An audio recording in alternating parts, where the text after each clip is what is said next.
moon.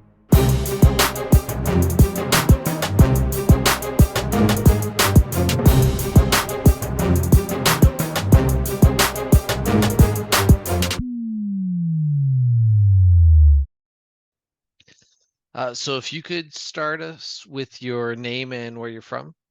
Okay, I'm Danny Trujillo. I'm from Seattle, Washington. Although, since playing Legion, I've been living in Minnesota the whole time. Okay. So, for all intents and purposes, I'm like a Minnesotan in this game. Right, right. Just a native Seattle guy. Okay. And what faction are you going to be playing at Adepticon, and what is your list? So, faction I'll be playing is Gar. I'm gonna Okay. be playing pretty much the same list that I played at GenCon. So it's Yoda Okay. Bark. I My Yoda Bark list, I think what makes it a little different is I run R2 with C3PO. Oh, So it in a lot of ways it can kind of do what you expect a Yoda list to do, where it can turtle and like be mm, really defensive. And mm, C3PO gives you a couple extra tools to do that with, right? With the Calc odds, and then you still have the right. repair R2. So you can do that, but then also if you want to go into the secret mission path, right, it makes R2 a little bit safer because he can give himself suppressions and also has two Yeah. extra health, you know. Right, right, right, right. Okay. Okay. Trying to tip the odds in the mirror there. Yeah, yeah. The Yeah. Yoda mirrors I generally feel pretty comfortable in. Oh, okay. Especially if like because like a lot of people when they play Yoda, they either don't play Chewie or they don't have R2, Oh, right? you So like play with Chewie? yeah, I love Yoda Chewie. It's yeah, so good. there's a lot of chicanery you can do with that. Yes, yes. Very weird interactions that aren't like they're slowly becoming clearly defined, but like they're not common interactions. So, I have like you know how they have the forums where mhm. there's official rulings. There's Mhm. like a forum post from like over a year ago that's just like Chewie's two pip and like the different interactions. I've just had that book Oh, in my nice. phone. And Okay. I have it like you know how like when you open up your phone, there's like multiple windows. It's just like the back window that's always been there. And if I'm getting like, how does this work again? Like, okay, let me double check the ruling so I know how it works. Oh, that's awesome. That's a good idea. That's smart. I need to check that, see if there's anything I've been missing. All right. So what do you see are your playing strengths with your lists and how you play? So I think that my biggest strength as a player, or at least right now, is objective play. Okay. This has been something that I don't think was necessarily my best strength when I started playing, Okay. but as the game has gone on and like the power level of the game goes up, but my Mhm. collection size does not go up, I've had to lean more into objective play, right? Because like the objective play hasn't really changed that much in the last few years, Yeah, right? yeah, that's Or at least pretty accurate. in terms of like what you need to do to be good at them. Right, right. Those elements are still the same, right? It's still you need to have a force user, you need to be able to move quickly across the board for different types of objectives. You need to be able to have a high activation count. Maybe you need to have either like a bounty hunter or a secret mission or something, right? Hmm. Like there's those types of things are largely the same. There's a couple things that have come in that can, help you with that, but they're more or less on the same level as the Okay. other stuff that was already there. Yeah, If yeah, that, yeah. Yeah, I so think I'm picking that up. yeah, like I guess maybe a better way to put it is the gunfighting power creep has gone up, but the objective power creep has not. I So gotcha. Yeah. so like to basically keep up with the meta, what I've had to do is lean harder and harder into objective play to be able Yeah. to continue winning games. And so, by osmosis, I've become a really good objective play player because I've had no other choice, right? Like that's what I've had to Right. do. Okay. Okay. I like that view. I've never thought of it like that, but you are right. The objective play hasn't like had any kind of power creep. Okay. Yeah. What about any weaknesses or flaws to your style of play? I would say that the biggest weakness that I have in Legion is that I really, really hate rolling dice. Like with a passion. And it's like my history of dice rolling games, we're on like a 12-year data set of it just being horrendous for me. Oof. And so I try to avoid it as much as I can. And in some ways that can be good, right? In some ways, like I try to think of lines of play that just don't involve dice over lines of play that do involve dice. Right. But then Right. what'll happen is a lot of times, like the fear of dice going bad is more overblown in my head than it is in reality. So there's like good lines of play that I don't take just because I'm afraid that the dice are going to burn me. Yeah, you Um, got like some trauma from bad dice rolls in the yeah, past. a lot of it. I think the worst one, like the sort of villain origin story, is Mm, uh, I went to Worlds for HeroClix back in 2011, okay. and so with 2d6, the chances of rolling a 7 or higher are 58%, and so I missed Mhm. that 8 times in a row in the top cut, and if I hit one of those, the game's over. And I'm like, you cannot be serious. And it's just been more or less that Oof. for the rest. Even like I look at when I won GenCon last year. Hmm. Uh, that game was in the bag until the dice betrayed me, and then suddenly I'm like, oh, this is a real game. Because like the way that the game went is we're playing hostage, and like end of turn one, I played Yoda's one pip. I move him right next to my opponent's hostage. Top of Hmm. turn two, I play R2's three pip to move and base contact with this hostage. So his hostage can't move, and then Yoda can Okay. just get back with this hostage to my start zone, and my hostage had already moved back. So I was like, Okay. okay, this is over, right? Like the game's over top of turn two. But what he Yeah, does yeah, yeah. with his storms is he's like, well, they're not moved run anyways. Might as well just punch Yoda, right? Let's see what happens. He finds Right. 4 hits, and then Yoda bricks 3 out of the 4 saves. And Right. I'm like, okay, well, now Yoda's at Yeah. 2 health, and the entire game is give Yoda shields to make sure that he doesn't die to another bad dice roll. And I'm like, this is unbelievable that this is happening Yep. right now. you know, I've had some very disappointing Yoda games like that too, where it's just, oh, it's just 3 hits. It's fine. And then yeah. it's So not that's fine anymore. So yeah, like when you have like these kind of like results over and over and over again, um, you don't take certain lines of play. And I think last year at Adepticon, um, the match where I lost, I Hmm. think I mean, part of it is that the player was very, very good. Like Okay. that's like one of the few times where I played against someone, I'm like, this dude's just better than me at this game. Like he's like on another, he's like this Polish dude named Finn. Like the dude was like Oh, seeing the okay. and so he did something against my list that people just generally don't do, which is he YOLO'd Vader. Like he was playing Blizzard Force. His entire list just hung back and he just shot Vader up forward on like Uh-huh. a short deployment. And Oh, wow. all I had to do was just shoot him, right? Like if he's Right. going to go Vader versus 10 axe, if I just shoot him like six Right. times, I'm going to get enough wounds in. And then if Yoda and Vader get in like a punch battle, Yoda's swinging 8 dice at him, Vader's swinging back 5. Like the odds are in my favor there. Plus, Yoda makes shields as he goes. Mhm. That is a very favorable outcome for me if he's Yeah. going to do reckless behavior like that.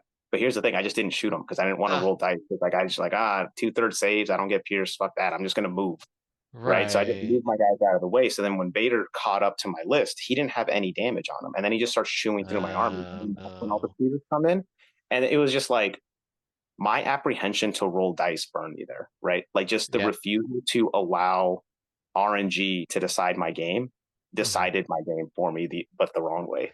Yeah. So he kind of forced you to roll dice and you refused. Yeah, and then I lost. Yeah. so he Okay, got me. okay. Nice, nice. Uh, so what would you say is your fondest or most memorable moment of Legion? There was a game at Gen Con. I think it was I don't know if it was top 16 or top 8 game where it was on. I was playing like the Yoda Chewie 2 pip, right? Hmm. And the guy has Black Suns and he wants to shoot, I think he wanted to shoot Chewie. So what he Okay. did is he moves the Black Suns to be right at the edge of range 2 of Chewie so he could shoot me, but I could not move into base contact with them. Yeah. Right. And like he spent a lot of time like measuring, making sure that everything was Yeah. like Yeah. right. Yeah. But he was like, all right, I got the Black Sun right where I want him. I got Chewie right where I want him because like he knows if he does enough damage to Chewie, Chewie gets charging and hit him back, right? Hmm. So um after he does that move, I'm like, all right, I move Chewie up And then I'm like, all right, so Chewie can get up to here. I'm gonna pull him back just a little bit and then just drop Yoda on the Black Sun. And he's like, what? And I'm like, yeah, you just Yep. drop him in contact. And then he's Yeah. like, uh-oh. And then Yoda just murder him. It's such a great card. It's such a Yeah, great card. the Black Sun didn't know what hit him. They went from like their 6-man unit to just vaporized. Oh man. And Man. then he was like, oh, this game's not going the way I want it to go. I think people in general just get surprised whenever someone gets aggressive with Yoda because people don't do that very often. I did a Yeah, I don't similar know thing why. against what's his name, Izzy Hmm. at what's it called, Adepticon last year. Okay. Where I was kind of looking at the board and I'm like, this game's getting a little dicey. Let's just shoot Yoda in the mix. And so I just ran him right up on his gun line, and he was like, oh, Yoda does a lot of damage. This is a problem. you Yeah. know? Yeah. Yeah. And Yoda can get there too. He has like 3 different ways to get there. Especially if you have Chewie.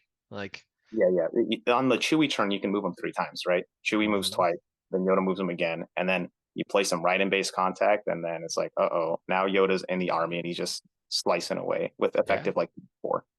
Yeah, that's like a 19-inch turn for Yoda without spending burst of speed or his 1 pip. Yeah, Yeah, exactly. it's very nice. How about your fondest non-game moment of Legion in like the community?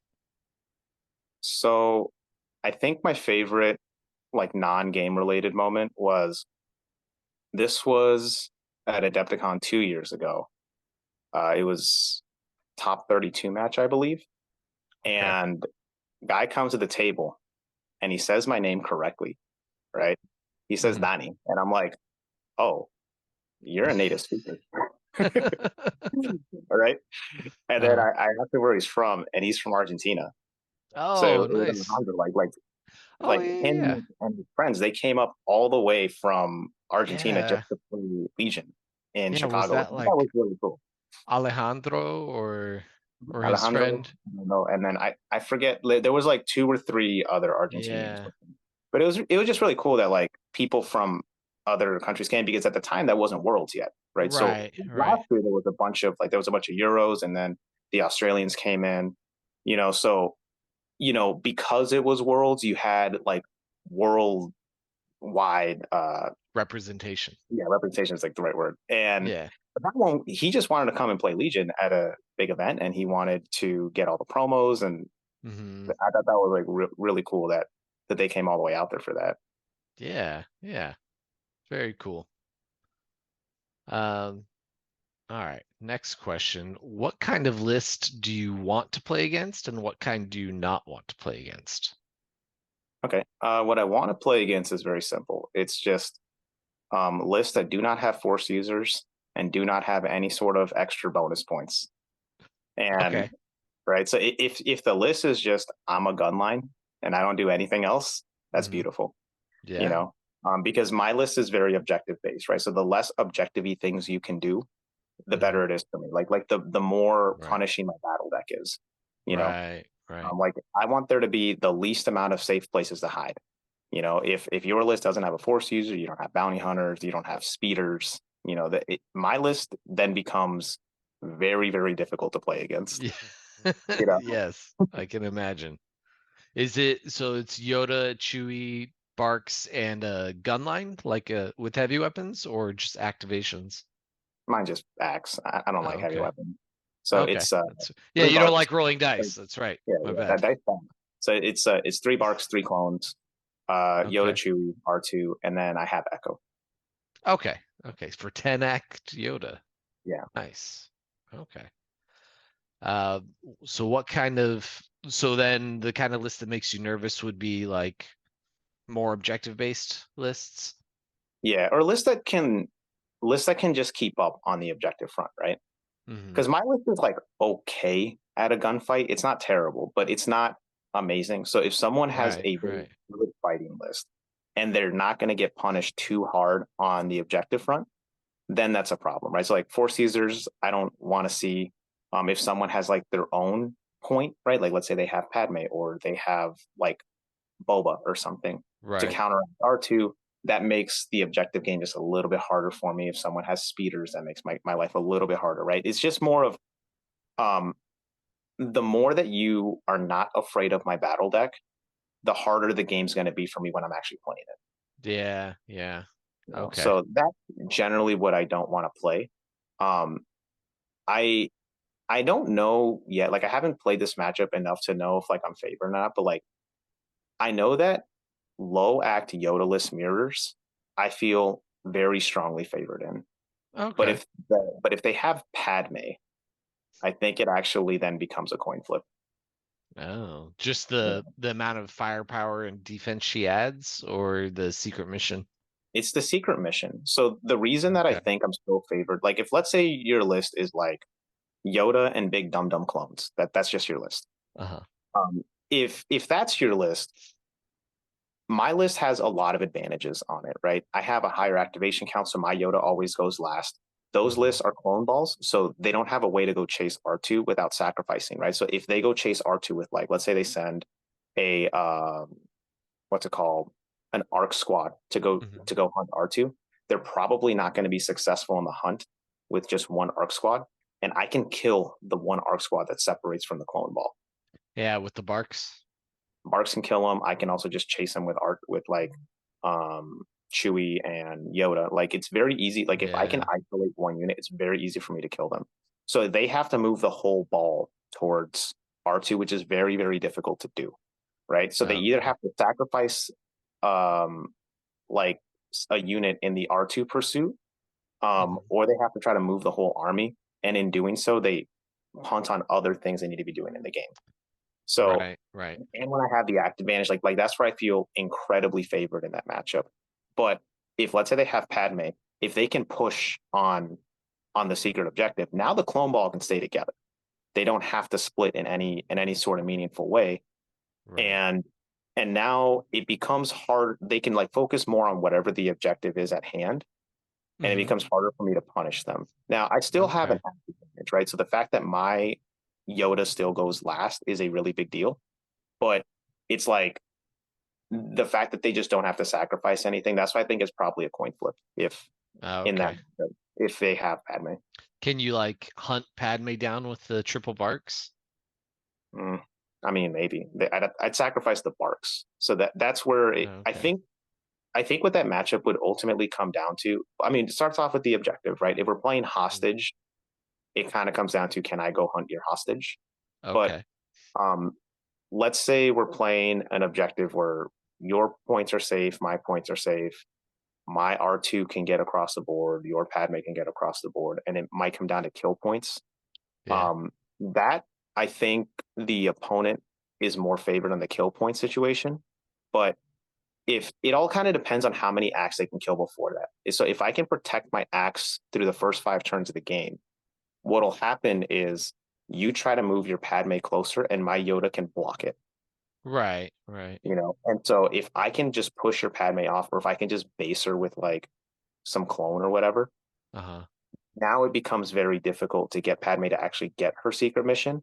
And now we're kind of back in like the same thing of like, okay, well, how do you get um get past this like R2 problem when you have less Right. act? Like R2 is a lot easier to deal with if you have faster guys or if you just have more acts. But if you're Yeah. concentrating everything into like a couple of activations, you can't split your focus, Right. Right. you know? Right. Okay, okay. So you like playing like battle lines and what's the other one? Not danger close. Oh, it is danger close where you're Yeah, like danger very closes and split hemmed in. disarray, Yep, and hemmed disarray. in. Yeah. Okay. Okay. I think I'm putting the picture together. Mm-hmm. Are there any individual players that you would like to play against or would like to avoid at Adepticon? Well, all the people I'd want to play against are the people I want to avoid, right? I want to play them for fun. I don't want to play them for real, right? Okay, okay. Yeah, yeah, yeah. Yeah, yeah. Like, for example, I think I've only played Izzy twice, and they've always been in cuts, and those games have been immensely stressful. And he's a very good player, right? Yeah, yeah. He's a good dude too. So he's like someone where I'm like, I want to play him, but I kind of don't. Brian Bear's another guy that's in the same boat where it's like he brings really creative lists. Mhm. He's a phenomenal player, and I like that he does things that are different. Yeah, yeah. And I like to see those things succeed. I just don't want them to succeed against me, right? Like, well, let him bring some love with him, you know? So that's where this gets tricky. I would like to play against like two people that I would like to play against is I'd like to play against Kyle Dornbros and Luke Cook because I've never met those Okay. guys, but I know they're good, right? Okay. They're former world Right. champs. Right. So I mean, one of them's been the champ for like forever, you know, and he's a Bills fan too. That's how you know we're in the darkest timeline. A Oh Bills fan no. is like top of the leaderboard. We need to do something about that, you know. But I'm sure they're good dudes, and I would just like to see how they would play, you know, Yeah, you because I want to like know, test your metal against them and yeah, and also like my list generally forces players to play in a way that's unusual or like it makes people uncomfortable, right? So you say, right. all right, well, here are the two like people view them as like the two best players in the world, right? Hmm. So like let's see how they deal with it. Like, will they be able to quickly crack the code and deal with the problem, or will they, maybe get discombobulated? And I Right. just like to see how they would react to it and Right. see how their Right. minds work. I think Yeah. that, but I would prefer to not see that when the games matter. Yeah. That's fair. That's fair. All right. Um, what about a fun fact about you that others might not know? um, I don't know if people in this game are aware of how many other games I've played. Okay. Um, Okay. so I think, strangely enough, like I get recognized most for Keyforge than any other game that I've played. Because me and Nice. a friend, we did like a podcast together. We only did it for about 6 months, and it was called the Bouncing Death Court Podcast, and it was just to try to help people get better at Keyforge, you know. Okay. And it's like every time I go to Gen Con and even Hmm. other places, um, people will see my name on like a on like some sort of posting. Like this happened most Hmm. recently when I played Vampire like on the side when I was playing Legion at Gen Con. Yeah. And so someone saw my name and they're like, "Hey, Kira Mode, I loved your podcast on Oh, Keyforge nice. from like 4 years ago." And I'm like, I cannot believe that. And that's happened like a lot of times, which is weird Yeah. that Yeah. Yeah. like people still recognize that show, even though we did it for such a short amount of time. Yeah. But It's like a it good resonated with that feeling, right? community. Yeah, yeah, that was pretty cool. Whereas I'm definitely more accomplished in other games, but like that's the one that resonates the most. Hey, I mean, take it where you can get it, right? Yeah, exactly. All right. And before we wrap up here, do you have any local store or club that you'd like to shout out? Yeah, there's a place here. It's called Dreamers Vault. There's Okay. two locations here in Minnesota, but they're they're like the few places that have enough table space to let us play, and Mhm. they're really nice about it. They always are accommodating as they can because Legion's like it's a big game. There you need a lot Yeah. of space and you need a lot of time. So it's Mhm. nice that these stores allow us to actually go and like get a couple games in to try to get some practice in. So that really appreciate their help. Very cool. Very cool. All right, Danny. Well, thank you very much for your time. We hope you do well at Adepticon this year. Yeah, thanks. Catch you later, John. Yeah. That's no moon.